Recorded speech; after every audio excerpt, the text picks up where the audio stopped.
Hi, how are you doing? Linda Sessions here, and today we're going to take a look at the budgeting assignment in Excel.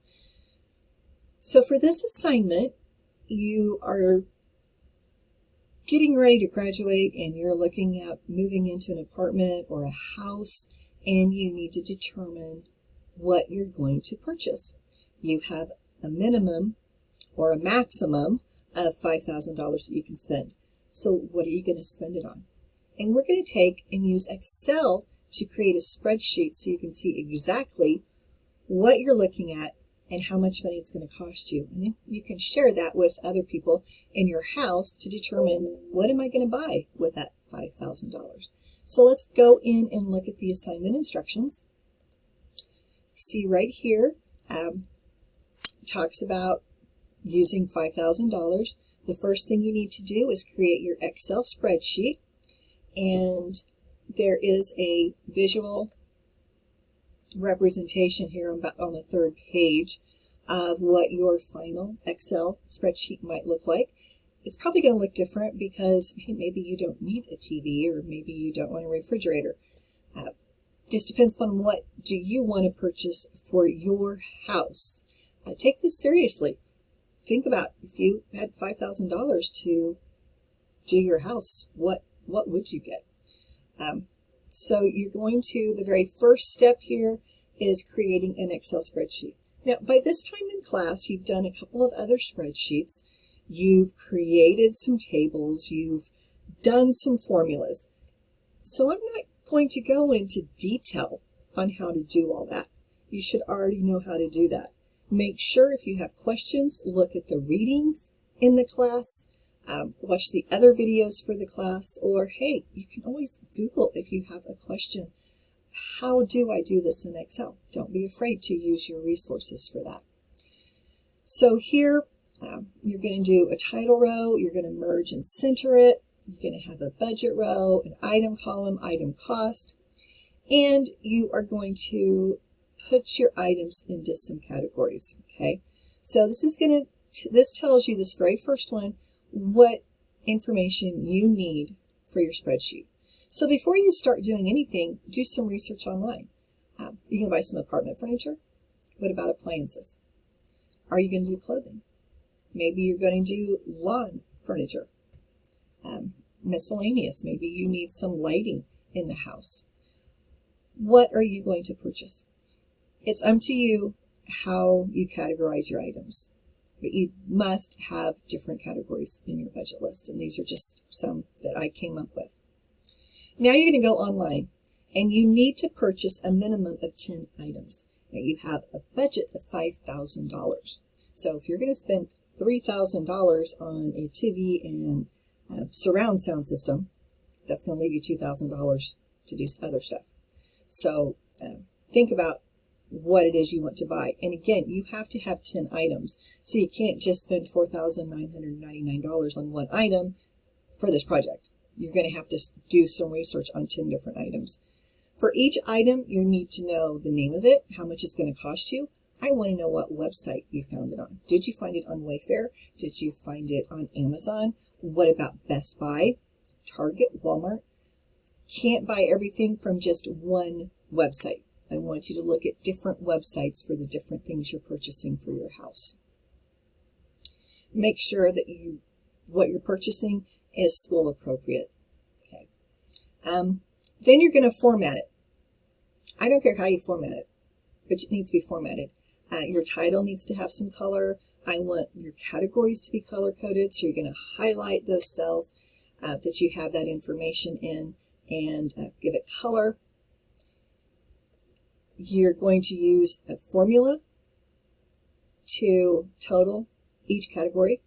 Then you're going to have an overall total, and then you're also going to have a final total where you're going to take your budgeted amount, which is $5,000, minus what you spent to see, hey, do I have anything left over? You're going to have at least one graph that shows how your money is spent. So right here on the instructions, I tell you how I created my graph. So if you want to just duplicate that, that's fine. Then you're going to save and submit that for grading. Now, this is not automatically graded. I will be going in to grade these, so make sure that what you submit is the one that you want me to grade. And you can resubmit something 3 times. So if you submit it and then you realize, oh, I submitted the wrong thing, or I needed to edit this to that, you can go in and you can restart a submission, and you can do that up to 3 times. So let's go into Excel and take a look at how I created this budget sheet here. So you can see on this top line, I have Linda's apartment budget. Now maybe you're looking at a house budget or a condo budget. Use your name and the appropriate item. Now I am going to come up here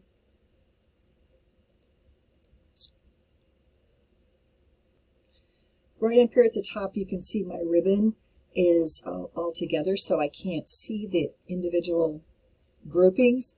So if I come up here and if I just right click right up here on the ribbon, I can, right now I have it collapsed. And that's just because I wanted more space on the last worksheet I was working on. But if I want to see the whole thing, I can just click on this, and now I can see all of my ribbon and all of my options. So that's one way you can kind of close and collapse the ribbon if you need more room on your spreadsheet as you're working. I'm going to come over here to the Home tab, and we're going to look at a couple of things. So I have my name across here, and I actually have this formatted where it's merged and centered. So what I did was I went and I selected the range one way to do it is A1 to D1, and then right up here is merge and center.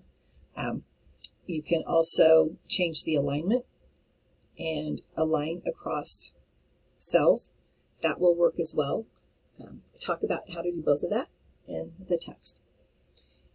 Over here, you have cell styles, and this is where you can actually, that's some styles that you can actually, that are built in to format and add color to your text, or you can always just use the font, change the font name, the font size, and the font color, however you want to do that.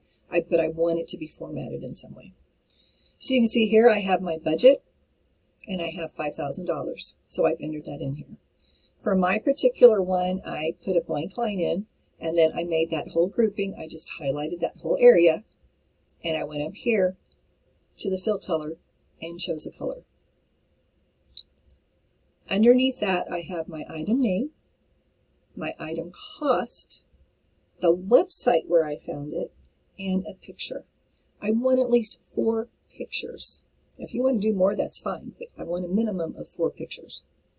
So my first grouping was apartment furniture, and I decided I wanted a TV. So I have my item name is TV. I went to Best Buy to find a TV, and I found one that was $579.99. So right here is a link to Best Buy. So how do you put links in Blackboard? How do I know it's a link? When I put my mouse over it, you see I have that little box that pops up that gives me the website that it's going to. And in this case, I'm looking at a Samsung 70 Class 7 series. Okay. So this is a specific TV that's on the Best Buy website. Now, right now, that TV might not be there anymore because I did this a while ago. But you want to find one, and you're going to just do the URL for the website. So if I click on this, let's see where it goes. I'm going to skip verification, and yeah, that TV is no longer available because that's an old link. So, but what you can do is, I'm at the Best Buy website, bestbuy.com. I'm going to look at TVs, and let's see, search, and they're actually, let's get an 85-inch TV. There we go. You can see right now, 85-inch TV.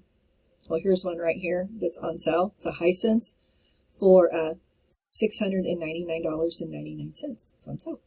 right? So maybe I want this one. So I would click on this, find the TV that you want, and then right up here in the URL, you're just going to click on this and do a copy and paste. You're going to go back to Excel, and here's bestbuy.com. So what I'm going to do is I'm going to hit Insert. I've got a link right here. Come down at the bottom, Insert Link. I want it to display bestbuy.com because that's what I'm wanting. But right here, down here in this bottom part, take away this old one. I'm going to paste. Oh. No, it didn't do. Okay, so let me cancel this. I need to copy it. I'm going to come back to the website, come up here, copy, which is Control-C on the keyboard. Now I'm going to go back to Excel. I'm going to go back to this Best Buy, make sure I'm in that C6. I'm going to go to the link, Insert Link. I want it to display bestbuy.com, but down here in the address, I want to get rid of this old address because that doesn't work anymore, and I'm going to paste the new address. Okay. So now, if I come up here and click on this link, I'm going to skip verification, so it's okay, and now it's going to take me to that Hisense TV. So that's how you add links to your Excel spreadsheet. Find the website. You can come right up here to the URL, do a copy, come back to Excel. On the Insert tab, you're going to go to Link, clear down to the bottom, Insert Link, put the website, like if it's walmart.com or target.com or Amazon, but then down here in the address at the bottom, actually copy that URL. You don't want the text to be all of that URL. It just makes it look busy and complicated. So just put the name of the store, or like the .com. Okay. Over here, I added a picture. Now in the text for this week, I go over how to add pictures to Excel. So I just did a cut and paste is what I did there. I used the snipping tool.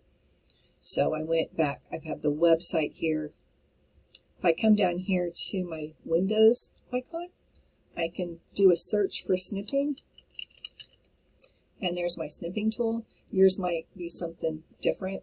I'm going to click New. Then I can go to this website and I can just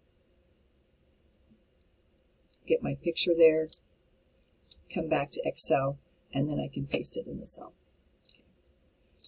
So now that item was a little more money, right? So how much was that one? $699.99. So I'm going to come back here to Excel. Instead of $579.99, it's $699.99. Now, on the other assignments, you changed the format for the text and made it accounting or currency, whichever one you want. So here's on the Home tab, right up here, I'm using currency for all of mine. Now remember the difference between accounting and currency. Currency puts that $sign right next to your numbers. Accounting, it will line up that $sign with the left edge of your cell. That is the difference between accounting and currency. So I've decided I want that TV. I got a picture. I went to wayfair.com and found a bed on sale, and so that price is there. And again, I've got these links to the objects that I'm actually looking at. I've got a picture of a bed. I want a mattress, so I got a bed frame and a mattress, and then I went to Walmart to get the bedding because it was cheaper at Walmart than it was getting it at Wayfair. So I've got my apartment furniture all listed here. And so right here now in row 10, I need to add up my furniture cost. This is where you're going to put a formula in. So right now I just did the auto sum and I selected that, made B10 my active cell, 1 up to the auto sum. When you do that, you just need to make sure that it's looking at the right correct range, and that's what you want to do. So I wanted to add the sum of B6 through B9, and you can see that right up here in my formula bar. The next thing I did was I decided I wanted a kitchen appliance. I wanted a refrigerator, and I wanted a simple refrigerator. I didn't want any water or ice in the door. Just stuff that can go wrong, I don't want it. So I had to search quite a bit to find that, because that's pretty much standard on refrigerators anymore. But I have my refrigerator. I found it at Lowe's. Got the price of $15.99 on that refrigerator, and then I included a picture of my refrigerator. Underneath that, I've got the cost of my kitchen. Now I only have one item here, but I still need to have my kitchen cost. And so that's just going to be equals the sum of B12 through B12. Finally, then I decided I wanted to buy some new clothes. I mean, I graduated, I needed some new clothes, so I went shopping, and I just decided I didn't put down where I found these prices at. You need to have where you found the prices at on yours. I've got some jeans, some tennis shoes, and a coat. I'm going to spend about $260. So here, B18, again, that's another formula, which is added up B15 to B17. Now, your formulas might be different. You might not even have clothing. You might have something completely different. Okay, so make sure that when you're doing your costs for your categories, that you're looking at the correct cell range for your Excel spreadsheet. Finally, I decided I wanted to buy a lawnmower because I'm going to move into a condo and I have a little bit of a yard and I don't want to pay for somebody to take care of it. So I'm going to go to Home Depot and I'm going to buy a Ryobi lawnmower. We like Ryobi tools, got plenty of the batteries and stuff, so I want to get the lawnmower. And that was on sale for $2.99. Again, I've got a link right here to Home Depot. So then, again, my cost, I only have one miscellaneous item, so it's the sum of B20. And then on my overall total, I need to add up my individual categories. So you can see I hit equals B21, then equals B8 or plus, sorry, B18 plus B13 plus B10. Those are the cells that have my total category costs. And that is what I have down here in my overall total. For my remaining budget, I'm going to take B2, which is where I have my 5,000 listed, minus B22, which is how much money I'm spending, to show that I'm going to have $1,300 left over. So I can go get some lighting or maybe some groceries, I don't know. So that is what you need to do. Now, in the formulas for your categories, I don't want to see static numbers. So I don't want to see just 1487.97. It needs to have a formula there. And I don't want to see $699.99 plus $217.99 plus $499.99. Use the cell address, because that way if something changes, like I changed the cost of this TV, it automatically updated my furniture cost. It automatically updated my overall cost, and it also updated the remaining budget. So you always want to use cell addresses when you're putting the formulas in.